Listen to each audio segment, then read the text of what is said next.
بسم الله الرحمن الرحیم د قرآن کریم د ترجمې لومړنۍ برخې ته ښه راغلاست. بسم الله الرحمن الرحیم. د الله جل جلاله په نوم چې ډیر زیات مهربان او پوره رحم لرونکی دی. الحمد لله رب العالمین. ټوله ثنا او ستاینه یوازې الله جل جلاله لره ده چې د ټولو کائناتو پالونکی دی. الرحمن الرحیم چې ډیر زیات مهربان او پوره رحم لرونکی دی. مالک یوم الدین د جزا د ورځې مالک دی. الله جل جلاله د ورځې د قیامت مالک دی. ایاک نعبد و ایاک نستعین. موږ همدا ستا عبادت کوو او همدا ستا څخه مرسته غواړو. اهدنا الصراط المستقیم.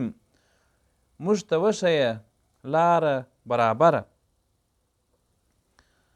صراط الذین انعمت علیهم غیر المغضوب علیهم ولا الضالین. آمین.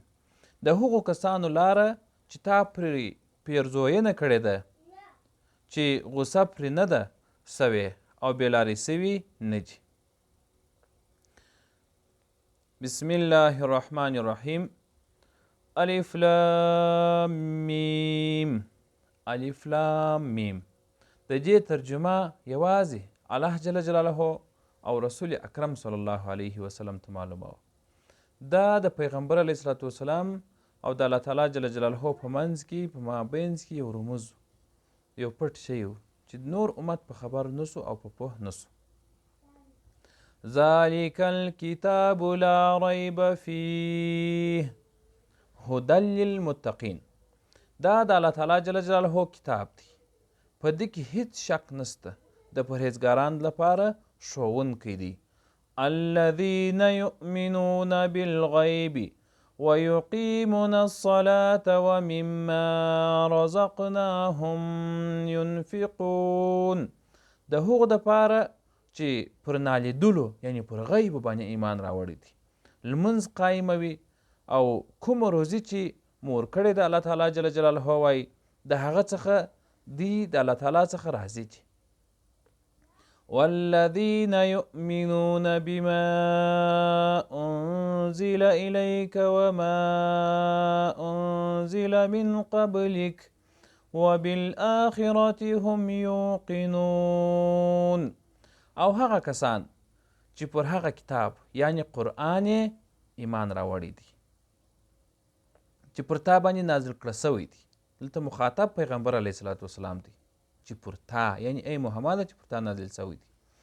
او کوم کتابونه چې ستا څخه مخکې نازل سوي وه پر هغو ټول ایمان یې راوړی دی او پر آخرت باندې باور لري همدا کسان.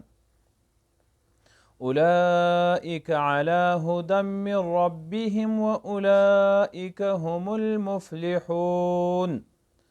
داسې خلک د خپل رب د لورې پر سمه لار دي او هم هغوی بری موندونکي دي. ان الذين كفروا سواء عليهم أأنذرتهم أم لم تنذرهم لا يؤمنون. کومو کسانو چې د حق د منلو څخه انکار وکړي هغوی ته یو شان دي، که ته هغوی وویرې یا ونه ویرې هیڅ کله منونکي نه دي. که ته د الله تعالی څخه وبیرې، د دوزخ د عذابونو څخه یې وبیرې، دی بس یو رقم چې ایمان نه راوړي. ختم الله على قلوبهم وعلى سمعهم وعلى أبصارهم غشاوة ولهم عذاب عظيم. الله د هغوی پر زړونو او غوږونو مهر وهلی دی او د هغوی پر سترګو یې پرده غوړولې ده او لوی عذاب ورته ټاکل سوی دی. ومن الناس من يقول آمنا بالله وباليوم الآخر وما هم بمؤمنين. ځینې خلک داسې هم سته چې وایي موږ پر الله جل جلاله او د آخرت پر ورځ باندې ایمان راوړی دي، خو په حقیقت کې هغوی مؤمنان نه دي. یخادعون الله والذین آمنوا وما يخدعون إلا أنفسهم وما يشعرون. هغوی له الله جل جلاله او مؤمنان سره ټګي کوي، یعنی چم چلبازي ورسره کوي، خو په اصل کې په خپل ځانونه غولوي او خطا باسي او له هغوی سره د دې شعور نسته.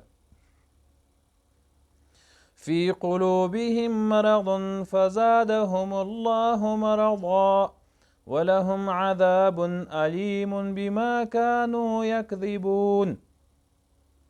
د هغوی په زړونو کې یوه ناروغي ده چې الله جل جلاله هغه لا پسې زیاته کړل، او کوم درواغ چې هغوی وایي د هغه په بدله کې د هغو دپاره دردونکی عذاب دی. وإذا قيل لهم لا تفسدوا في الأرض قالوا إنما نحن مصلحون. کله چې هغوی ته وویل سول په مځکه کې فساد مه کوئ، نو هغوی همدا وویل موږ خو اصلاح راوستونکي یو. الا انهم هم المفسدون ولكن لا يشعرون. پام ولرئ په حقیقت کې همدوی فساد کوونکي دي خو شعور ورسره نسته. وإذا قيل لهم آمنوا كما آمن الناس قالوا أنؤمن كما آمن السفهاء ألا إنهم هم السفهاء ولكن لا يعلمون. او کله چې هغوی ته وویل سوله څنګه چې نور خلکو ایمان راوړی دي همهغسې تاسې هم ایمان راوئ، نو هغوی ځواب ورکوي چې آیا موږ د کم عقلانو د ناپوهانو غوندې ایمان راوړو؟ پام ولرئ په حقیقت کې همدوی په خپله کم عقلان دي خو دوی نه پوهیږي. وإذا لقوا الذين آمنوا قالوا آمنا وإذا خلوا إلى شياطينهم قالوا إنا معكم إنما نحن مستهزئون. کله چې دوی د مؤمنان سره یو ځای سي نو وایي چې موږ ایمان راوړی دي، او کله چې په ګوښه ځای کې د خپلو شیطانانو د خپلو مشرانو سره یو ځای سي نو وایي چې په اصل کې خو موږ ستاسو سره یو، یعنی خپلو مشرانو ته وایي، او په دې خلکو باندې موږ ملنډې وهو پسخند پوهو. الله يستهزئ بهم ويمدهم في طغيانهم يعمهون. الله جل جلاله په دوی باندې ملنډې وهي او سزا ورکوي او دوی ته په خپله سرکشي کې داسې مهلت ورکوي چې حیران پاته وي. أولئك الذين اشتروا الضلالة بالهدى فما ربحت تجارتهم وما كانوا مهتدين. دا هغه کسان دي چې د هدایت په بدل کې یې ګمراهي اخیستې ده، خو دا تجارت د دوی دپاره ګټور نه دی او دوی هیڅکله برلاسه نه دي.